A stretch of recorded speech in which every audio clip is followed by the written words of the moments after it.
Кайфлерігіз нешік, саяхат етерге яратушы дұсларым. Бүгін біз сіздің білен әлі қойларға кетмейбіз. Республика біздағы түйіліқлар білен танышабыз. Әнәрсі соңыл түйіліқ, біләсіз ме?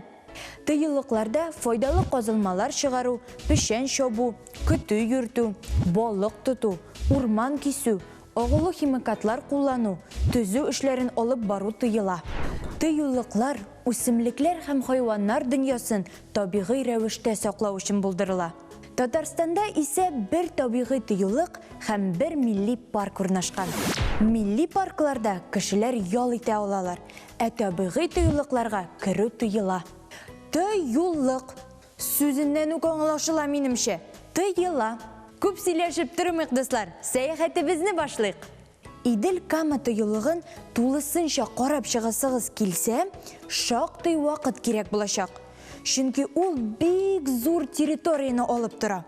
Хәзіргі уақытта оның майданы 15.000 гектарны тәшкил ете. Түйілігінің туған күні болып 1960 елның 13 апрелі санала. Түйілігінің түп байлығы нәрсе деп ойлайсыз? Әлбәтте инде урман. Ондағы шыршы, имен, наратлар әби патша заманнарын да хәтерледілер. Онда табиғи шартларда 55 түр хайван, 195 түр құш яши. Шул құшларының 9 түрі қызыл китапқа кіртілген. Түйілікті 1921 елдан берлі ішлеп келе тұрған діндари да бар. Татарстанның һәм Россияның башқа жерде үсмәгән ағачлар мында үсә. Түйілік қойда орнашқан дейсіз ме? Иділ Шулман түйілігі Яшыл Үзән һәм Лайыш районнары территориясында орнашқан.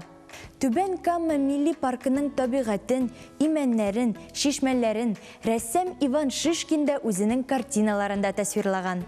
Кама елғасы, урманнар, күлләр дейсіңмі, сирек үшірі тұрған құшлар, хайваннар, балықлар, гүмбә түрлері, милли паркта барысы да бар. Туған яғыбызда да ғырурланырлық ис кеткеш матур урыннар бар дұслар. Ұнытмағыз, сау болығыз!